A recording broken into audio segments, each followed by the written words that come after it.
right.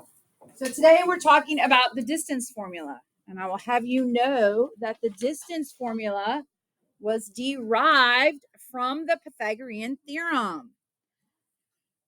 So in our last lesson, we learned about the Pythagorean theorem, and we saw how that we could use the Pythagorean theorem to find the distance between two line segments. We saw how we could use the Pythagorean theorem to find the distance between two line segments, between 2 points that made a line segment.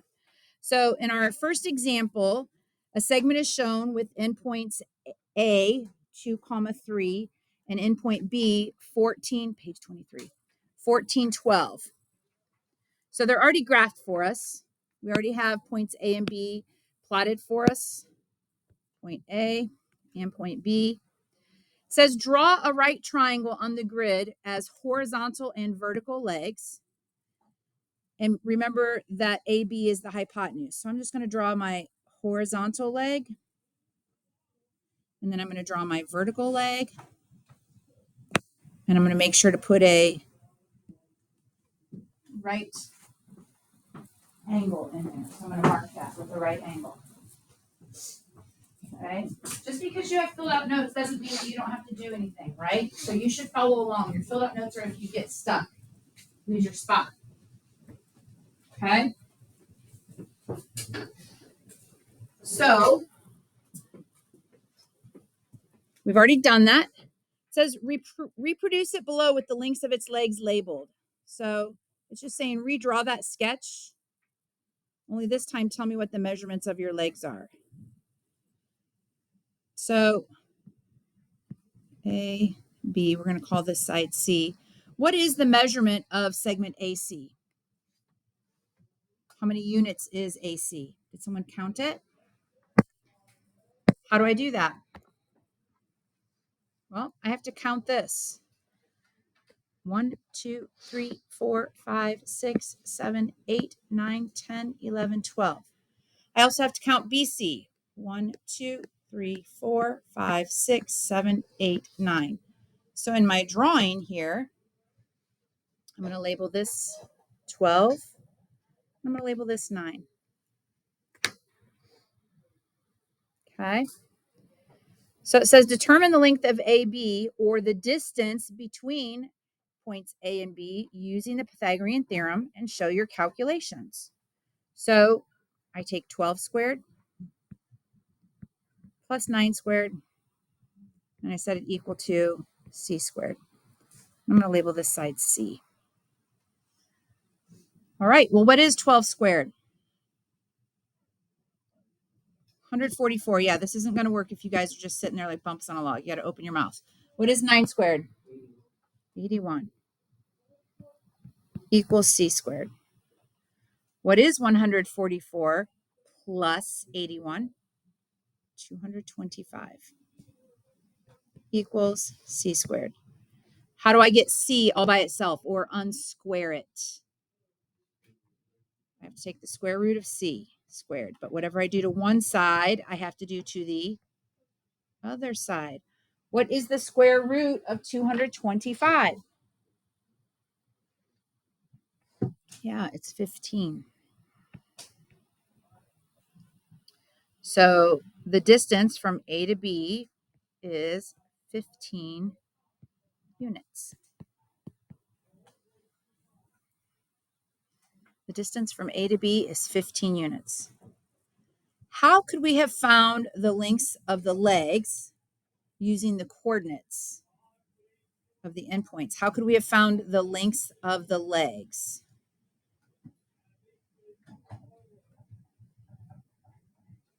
So let's write those ordered pairs down again. Let's see. Point A was the ordered pair 2, 3, I believe, right? And point B was the ordered pair 14, 12. Well, if I wanted to see how far I traveled horizontally, that's the difference between 2 and 14. How do I find the difference between 2 and 14? What is the word different? I subtract. I take 14 minus 2.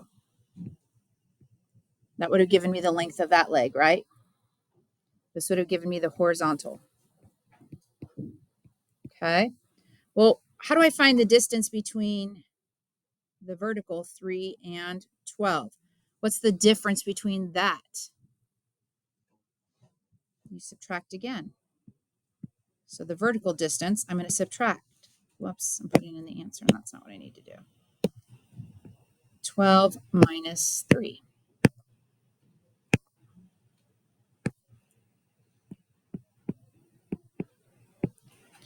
So we're going to use that idea. We're going to use that idea of finding these distances. And then what did we do after we found the difference between these two? What is 14 minus 2? It's 12. And if I'm solving with the Pythagorean theorem, then I squared it. And what is the difference between 12 minus 3? It's 9. And if I'm using the Pythagorean theorem, I squared it. Isn't that what we did here? So really, I'm just going to take the two x coordinates. I'm going to call it x sub 2 minus x sub 1, and I'm going to square it. And to that, I'm going to add y sub 2 minus y sub 1 and square that, just to find the distance between those 2 points. Okay? So let's see. What is x sub 2? 6 minus, what is x sub 1? 2 squared plus, what is y sub 2? 13 minus, what is y sub 1? Quantity squared. So let's see. 6 minus 2 is 4. So I have 4 squared plus 13 minus 5 is 8 squared. Now, if I think about the distance, we're going to call it C for a second. We're going to call that distance C. Let's see. What is 4 squared? 16 plus 64 equals C squared. How would I simplify this? Once I add these two together, I think I get 80. How would I end up simplifying this or finding C? What would I do next? I would have to take the square root of it. So really, if I write this formula up top with the square root symbol at the beginning,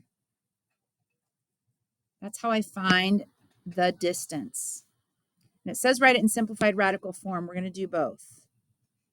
C equals the square root of 80, which is the same thing as the square root of 16, times the square root of 5, which is 4 root 5. And that is about, what is the square root of 80? Say it again. Are you saying 8.9? Yeah, thank you. It's 8.9. Okay. So exercise 3 says, hey, guess what? If you're given two ordered pairs, x1 and y1, x2 and y2, determine a formula used to find the distance between them based on the Pythagorean theorem. Well, it's that I have highlighted in yellow. The distance equals the square root of x sub 2 minus x sub 1, the quantity squared. That's my first leg, plus y sub 2 minus y sub 1, the quantity squared. That's my second leg squared. And then I take the square root of it to find d, because I would start off with d squared, right? So this is the formula that we're going to use based off of the Pythagorean theorem.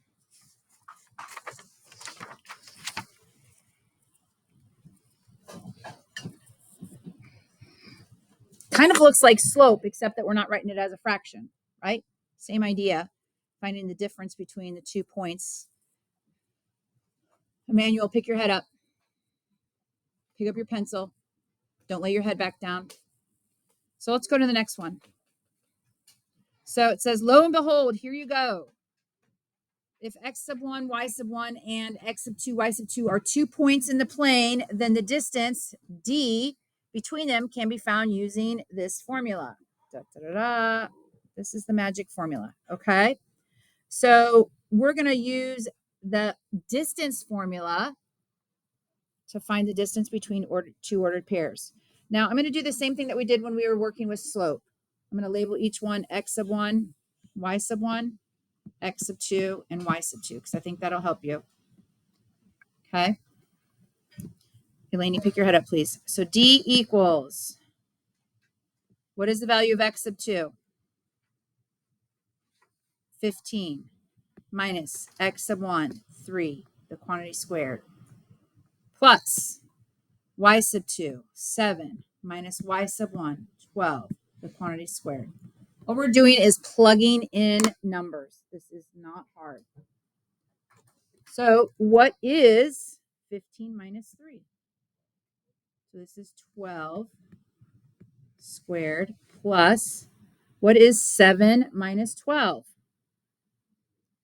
This is negative 5, the quantity squared. Make sure when you put that in your calculator that you put the negative 5 in a parenthesis, just like I have it right here. Otherwise, you're going to get something that is incorrect. So in your calculator, take 12 squared plus negative 5, the quantity squared. Someone do that. Tell me what you get. 12 squared plus negative 5, the quantity squared. You get 169. And what is the square root of 169? It's 13. So the distance between the ordered pairs 15, 7 and 3, 12 are 13 units, or is 13 units. The distance between those two ordered pairs.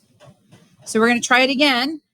We're going to do the same exact thing. I'm going to start by labeling my ordered pairs x sub 1, y sub 1, x sub 2, y sub 2, just like we did when we were finding slope. I'm going to use my formula. The distance equals x sub 2, which is 5, minus x sub 1, which is negative 3, the quantity squared, plus y sub 2, 10, minus y sub 1, 4, the quantity squared. What can I do with that 5 minus negative 3? Because that looks weird. Turn it into a great big plus. Does everybody see that? So what is 5 plus 3? So I have 8 squared plus, what's 10 minus 4? 6 squared. Let's see. 8 squared plus 6 squared is?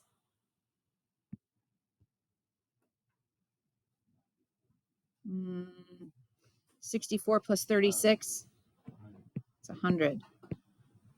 That means my distance equals 10. My distance is 10.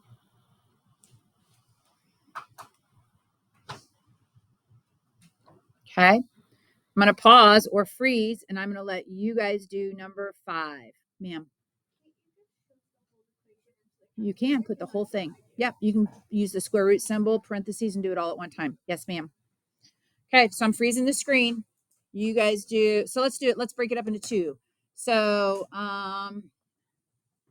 let's see. Jerry's table, Emmanuel's table, Isabel's table, Nellie's table, and Braden's table. You guys are all doing example A. The rest of you guys are doing example B. Okay? Got it?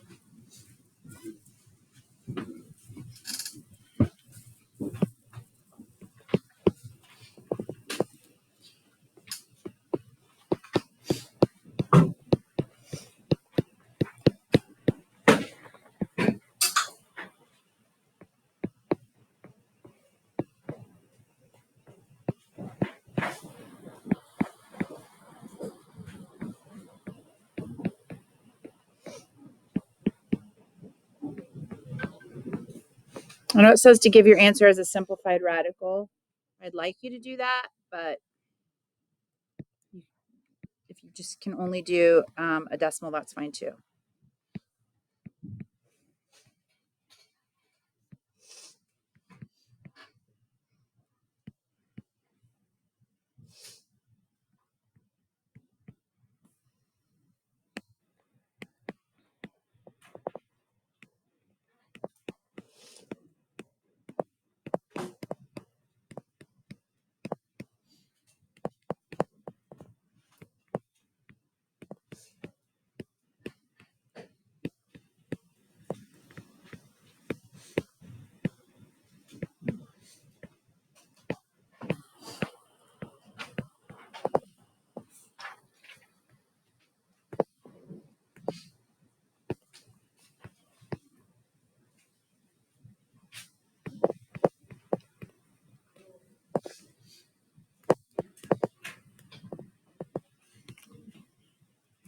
Let me know when we've finished example A.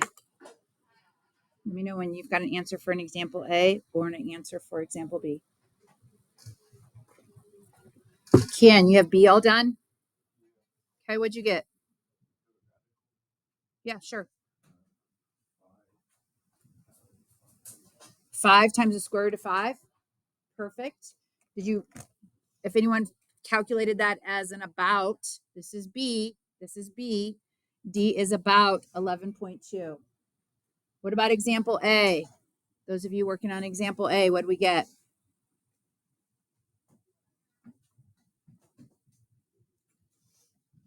D is the square root of 117, which can be broken up into the square root of 9 times the square root of 13.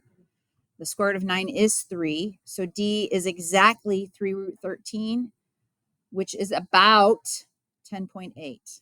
It's about 10.8. I'm going to leave both those up there so you guys can make sure that you have them written down. Get those written down, and then we'll do one more example. Pardon me? It is 8:54. Example number 6. We often use the distance formula to tell things about polygons. Okay, and that's what, after we learn distance and midpoint, we're going to start talking about polygons. So if you look at example number 6, you have triangle ABC shown below. Vertices A is -3, 9, B -2, 3, C 6, 1, and your points are already plotted for you. A, B, and C are already plotted, and we connected those points and made a triangle. We are trying to determine if triangle ABC is isosceles. So the first thing that we have to do is kind of look at the triangle and decide what two sides look like they might have the same measure. What two sides look like they might have the same measure? Yeah, I think that AB is equal to AC, or segment AB is congruent to segment AC. I wrote those both two different ways. AB with no bar over the top represents the distance. So the measure of AB is equal to the measure of AC, or the segment is congruent to the other segment. Either way, you can write those either way. So how do we figure that out? Well, we have to use the distance formula to check. So the first thing I'm going to do is find the distance of AB. So I'm using points A and B. So let's see. X sub 2, that's -2, minus x sub 1, that's -3. So I'm going to write it as +3 squared, plus y sub 2, -3, minus 9 squared.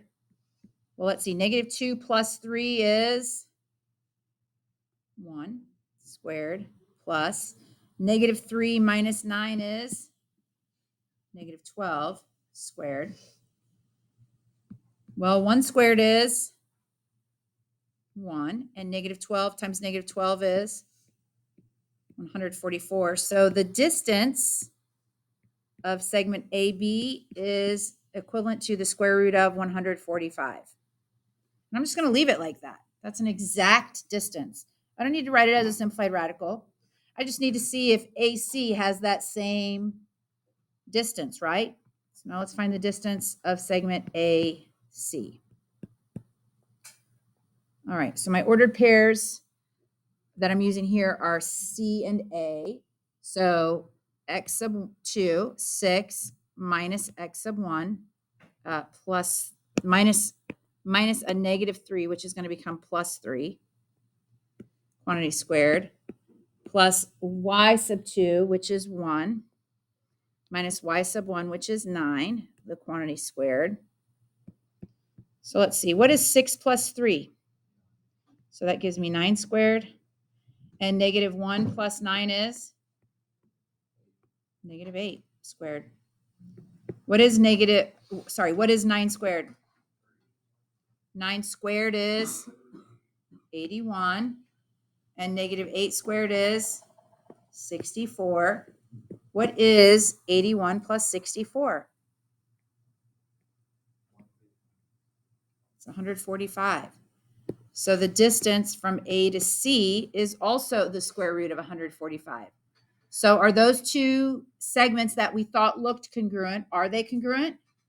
Yeah, because they have the same distance. So triangle ABC is isosceles because AB equals AC, square root of 145 equals the square root of 145. Okay. That's why that is.